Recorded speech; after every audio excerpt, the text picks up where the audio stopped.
Jadi menurut kita yang ya sama-sama menyiapkan generasi ke depan ya. Pertama itu bekali mereka dengan agama jelas itu. Kalau anak sudah punya pondasi keagamaan yang hebat, yang bagus, amaliyahnya juga, maka orang tua tidak khawatir. Sehebat apapun dunia itu menggoncang. Kalau saya kemarin berada di hadapan 650 anak wanita hafidz Quran ya di Perinduan Madura itu. Masya Allah. Getar ya, bergetar saya melihat anak muda sekarang seperti ini ya. Orang yang khawatir katanya degradasi moral macam-macam itu, ternyata mereka setiap hari pegang Quran, mendalami ilmu macam-macam, menjadi kebalik. Dunia akan selamat karena mereka itu concern terhadap ilmu keagamaan. Ini yang pertama. Yang kedua menurut saya, orang tua hendaknya tidak hanya pandai berceramah di hadapan anak, karena ceramah orang tua di hadapan anak itu sekali dua kali masih didengar. Yang ketiga kali sudah mulai mendal. Masuk keluar, Iya. masuk keluar gitu. Makanya dibutuhkan keteladanan, ya nggak usah banyak ceramah. Waktunya dohor misalnya ya, orang tua langsung wudhu, ya walaupun sedikit-sedikit diperlihatkan ke anaknya lah wudhunya itu, Oh iya. ya supaya anak tahu. Begitu seterusnya. Kemudian yang ketiga adalah sikap istiqomahnya itu.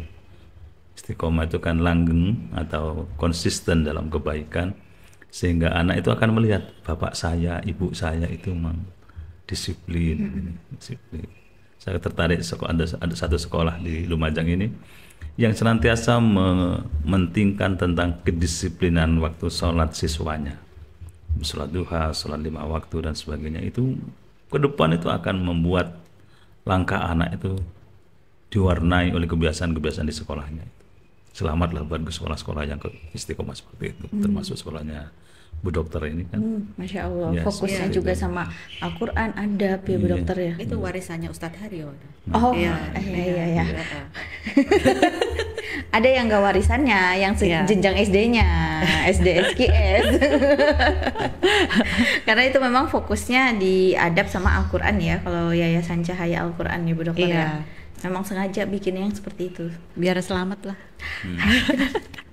Bener banget. Ada yang menarik-narik Bu Dokter gitu ya. Anak-anak kecil Iya, tuh yang biar selamat lah. Jadi ingat saya dulu direktur saya ini gitu ya Bu Gitu Dokter ya. ya. Mudah-mudahan ingat. Itu anak yang baik. Iya. Ketika ada anak yang nakalnya luar biasa, sampai kemudian kita mau tidur ingat kepada kenakalan dia, itu jangan marah.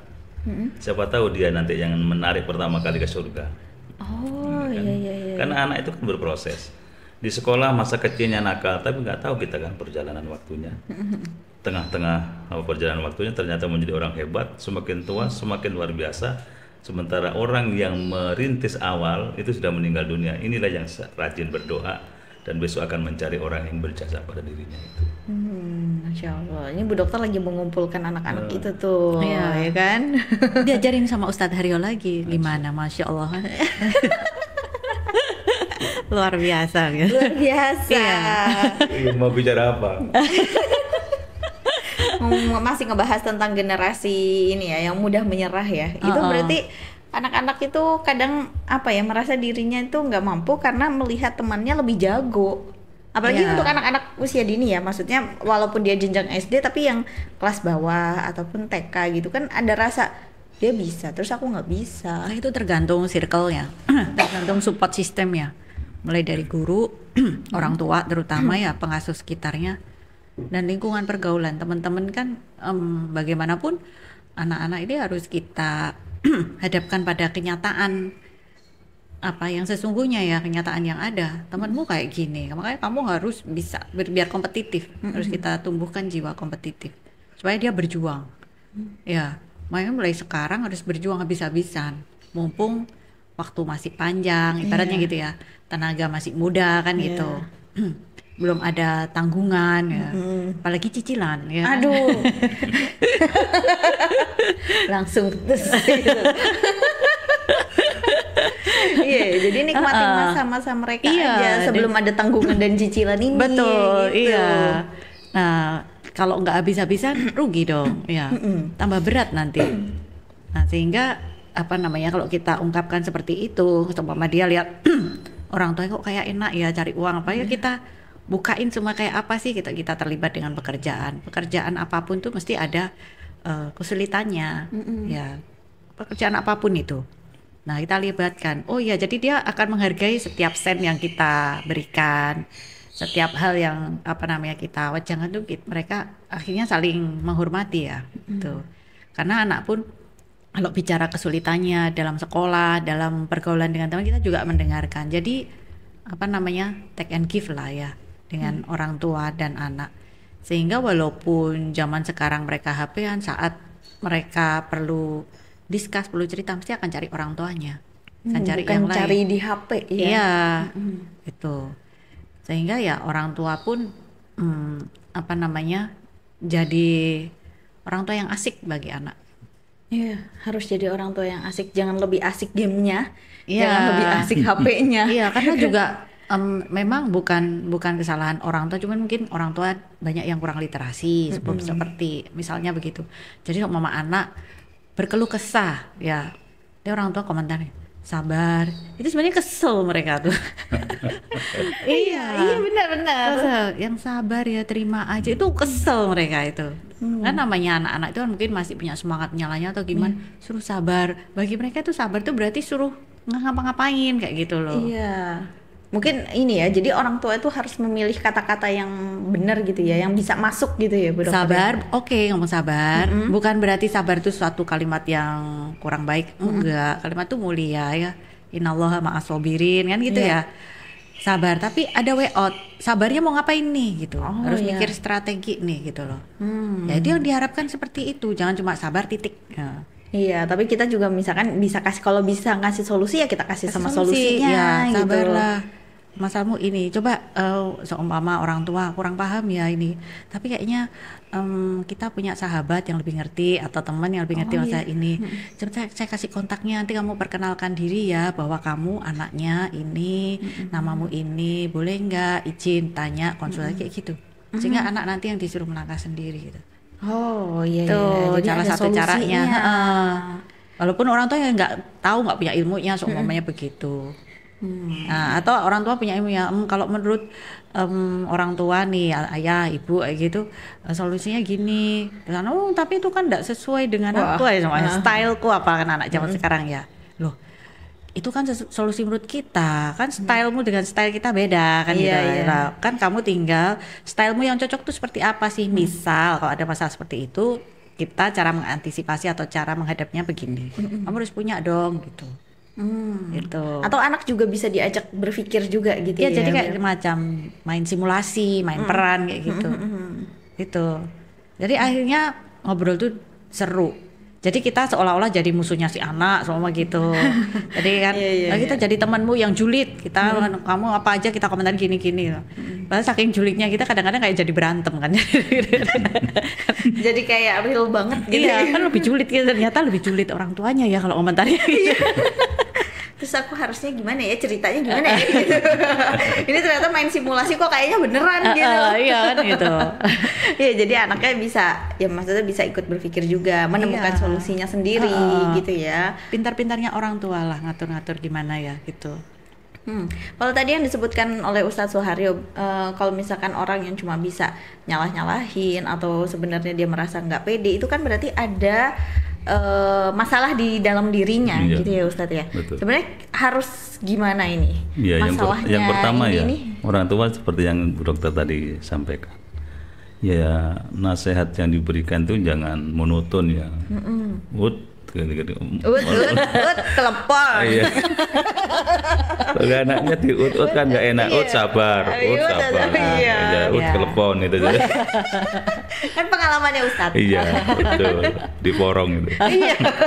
Bawaannya kelepon terus. Kemudian yang kedua, selain tidak monoton, buka wawasan anak itu supaya dia punya gambaran yang lebih luas dari apa yang dia pikirkan. Kan orang tua ilmunya lebih luas. Berikan pengetahuan itu kepada anak supaya mereka memahami bahwa apa sikap mereka selama ini mungkin kurang tepat dalam menghadapi masalah atau dalam menyikapi persoalan. Kalau kita bisa berikan wawasan yang lebih luas, mereka akan jauh lebih menyikapi persoalan itu. Tidak gampang putus asa akhirnya. Kemudian yang ketiga, tarik seluruh pembicaraan itu kepada nilai agama. Jangan dibiarkan lepas gitu saja. Sebab kalau agama dijadikan sebagai pondasi pembicaraan, seluruhnya akan beres gitu. Sehebat apapun anak itu, kemudian dia misalnya nakalnya luar biasa, sentuh hatinya dengan nilai-nilai agama yang bisa mengubah perilakunya itu dari ibaratnya berjalan ke utara menjadi kembali ke selatan.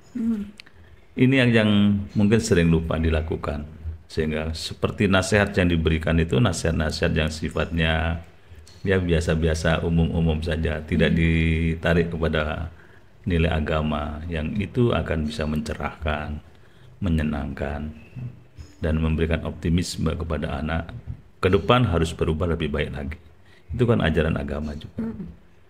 Nah, sekarang dalam kondisi apapun seperti yang kita bayangkan ya, anak sekarang ini gampang putus asa, gampang macam-macam yang negatif itu, bukan berarti tidak ada solusi.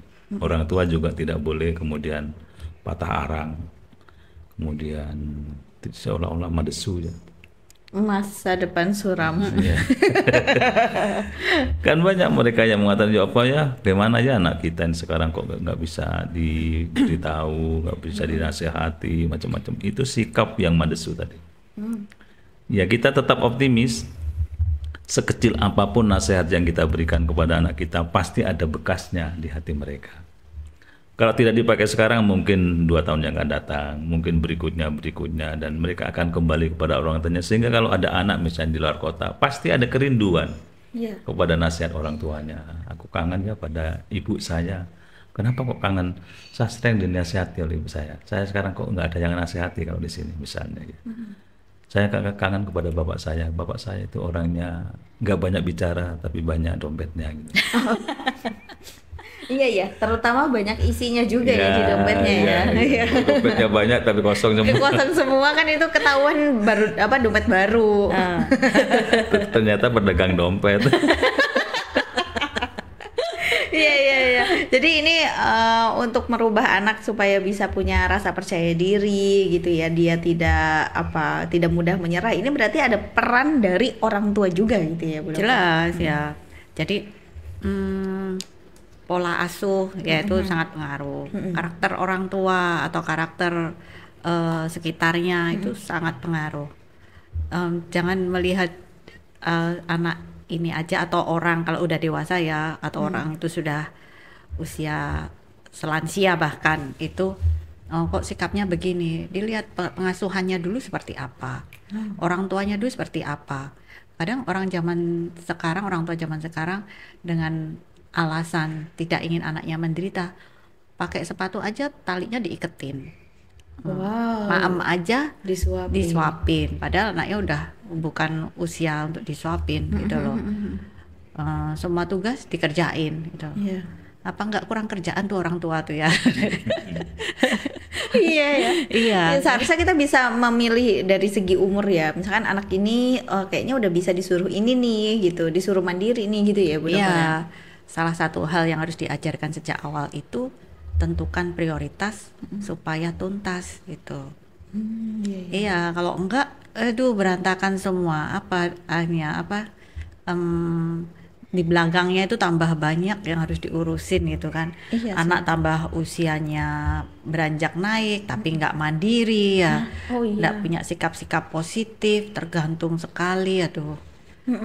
Itu malahan jadi kasihan anaknya ketika dia sudah dewasa ya. Dia akan membebani diri sendiri dan lingkungannya. Iya benar. Ada satu anak kebetulan saudara ipar jauh lah. Dia emang kebiasaannya di rumah itu semua mamahnya nyetrika sampai dia gede, sampai akhirnya dia itu kuliah ada prakteknya di rumah sakit karena dia kebidanan. Nah, disuruh ngepel, nyapu, dia sampai nggak bisa loh megang sapu, megang pel, itu caranya gimana? Kalau kita kan kayak masa sampai segitunya nggak bisa kan gitu ya. Tapi itu kan akhirnya jadi kasihan anaknya. Akhirnya kan dia dibully dong sama kakak tingkatnya. Ini kamu tuh ngapain? Kamu tuh perempuan kan gitu. Masa sampai segitunya nggak bisa gitu. Ya kan endingnya mempermalukan diri sendiri ya. Nah iya, itu kasihan banget ya. Mungkin maksudnya orang tuanya sayang banget gitu. Tapi kan mungkin itu cara kurang tepat. Ya ada salah satu contoh ya, ini menurut saya ya bagus ya nggak bagus. Jadi antara enak apa nggak enak nih? Persoalannya contohnya begini, ini anggota DPR RI ya. Ketika dia berkunjung ke sebuah pesantren, saya lihat sendiri itu. Dia akan sholat zuhur di masjid itu. Kemudian kakinya diluruskan. Saya kira apa mau gerak-gerak atau gimana? Ternyata apa supir pribadinya itu mendekat. Jadi yang lepas sepatunya supirnya, yang melepas kaos kakinya supirnya. Itu kan bagus ya. Memberi pekerjaan kepada supirnya. Oh iya, iya daripada supirnya cuma nyetir doang ya. Itu. Iya, Tapi benar. kan nggak bagus bagi contoh yang lain. Orang melihat kok gitu sih orang itu. Itu kan menanamkan nilai yang kurang bagus, Iya. kurang elok. Nah, itu menurut saya itu kebiasaan dari kecil yang selalu dilayani, selalu dimanjakan, berlebihan. Maka harus ada perubahan cara bagaimana mendidik anak supaya dia kalau dewasa nanti menjadi pribadi yang apa istilahnya tidak terlalu bergantung pada orang lain. Iya. Iya. Di sini kan ada seorang kiai besar, misalnya almarhum. Beliau itu tidak mau kalau segala sesuatu disiapkan gitu. Misalnya dia ceramah di Tempur Sari gitu. Tiba-tiba mau pulang itu baru sadar di tengah jalan, kacamata saya tertinggal. Ya sudah, biar aja. Kalau memang milik saya pasti ketemu lagi. No. Itu jadi nggak membebani orang lain, juga tidak membebani dirinya sendiri. Dapat 3 hari kemudian datang santrinya ngantarkan kacamatanya itu. Oh. Jadi orang itu kalau sudah percaya diri, tidak ingin membebani orang lain, akan ada caranya atau ada jalannya untuk mendapatkan sesuatu yang diharapkan itu. Ya, berarti ini kembali kepada diri kita sendiri ya. Kalau misalkan masih seperti itu, berarti kan yang bermasalah diri kita sendiri. Berarti caranya kita gimana untuk memperbaiki diri dan juga hati. Terima kasih banyak ya Ustadz Suharyo dan juga Bu Dokter sharing sore ini, Masya Allah. Nanti kita tunggu lagi sharing-sharing selanjutnya. Semoga tidak ada yang sibuk. Terima kasih banyak. Iya, sama-sama.